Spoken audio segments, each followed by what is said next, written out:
little breaking news here on the Get More Sports podcast. DeSean Jackson is set to undergo core muscle surgery to repair a torn abdominal muscle, and the team announced that Monday. He sustained it yesterday against the Chicago Bears, and he refused to get surgery after suffering a grade 2 abdominal strain against the Falcons in Week 2. He played through this injury, and now he's set to miss at least 6 weeks, and his entire season could be in jeopardy. So bad news for this Eagles team. They got a big win yesterday, and you know they're still in the hunt in the NFC. So a big blow for the Eagles. And then Jacoby Brissett, good news for him. It looks like he's going to be back and fine. He went out yesterday against the Steelers. And for my NFL takeaways for the weekend, I'm starting with the Miami Dolphins, who get their first win of the year. And if you're the New York Jets, imagine losing to a team that's trying to tank, and they did just that. They should leave Adam Gase in Miami. He's been absolutely atrocious.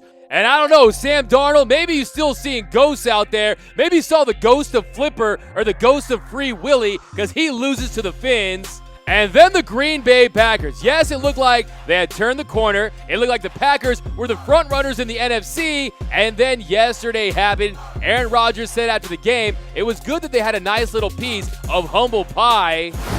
This is a good slice of humble pie for us. You know, we're kind of rolling at 7-1 and starting to listen to the chatter maybe a little too much. So I think this will be a good thing for us. We'll regroup, go back home, and play another good team before the bye.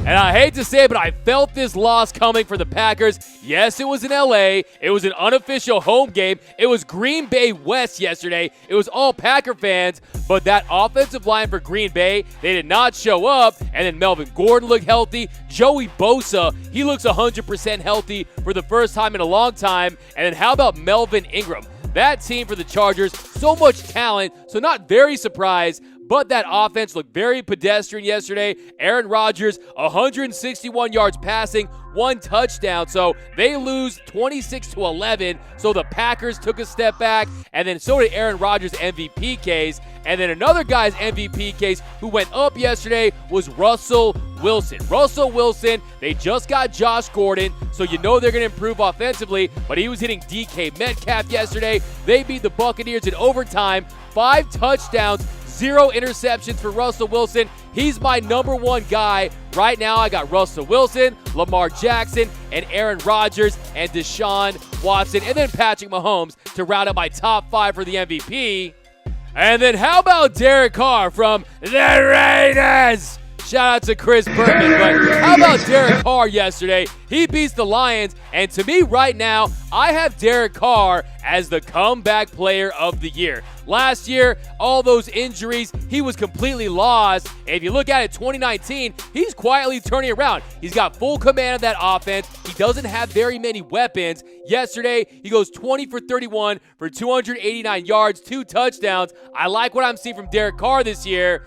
And next, we got the Kansas City Chiefs and the Minnesota Vikings. I was paying very close attention to this game. I want to see, could this Vikings team go into Arrowhead and take care of business, considering the fact that Patrick Mahomes was out. They were facing a backup in Matt Moore, and the Chiefs, they get 2 field goals, 1 from 44, 1 from 54, and they beat the Vikings. And the answer is no. The Kirk Cousins-led Minnesota Vikings, they're a good team. They're far from being a great team. They're not a team that's a real contender in the NFC right now. Yesterday, they failed that test to go on the road. And look, if you're Matt Moore, give him all the credit. Yes, he benefited from Tyreek Hill, some of those deep balls, but he goes in there and he's done a more than adequate job filling in for Patrick Mahomes. Just look at Patrick Mahomes. That knee looked just fine as he celebrated. Look at him. He's just turning up with his teammates. Gotta love Patrick Mahomes supporting him. But hey, Patrick Mahomes, get that knee 110% right. We don't need you coming back early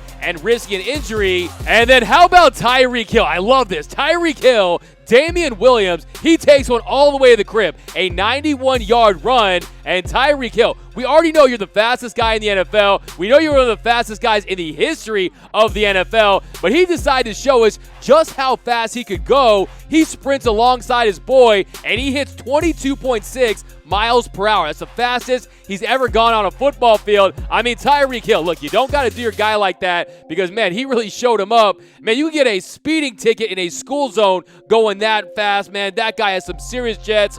And then there's Kyle Allen and the Carolina Panthers. Everyone now is saying that Riverboat Ron should go with Kyle Allen as the starting quarterback even when Cam Newton is healthy. And I'm saying, wait a minute. Pump the brakes on that idea. I still think Cam Newton, when he's healthy, can be a top-tier quarterback in the NFL, at least a top 15 player. And I think that they've learned use him like they're using Kyle Allen. You don't always have to get it on the ground. You can have him game manage and put the offense all around Christian McCaffrey. So I still think that Cam Newton is the quarterback for the Panthers when he gets back.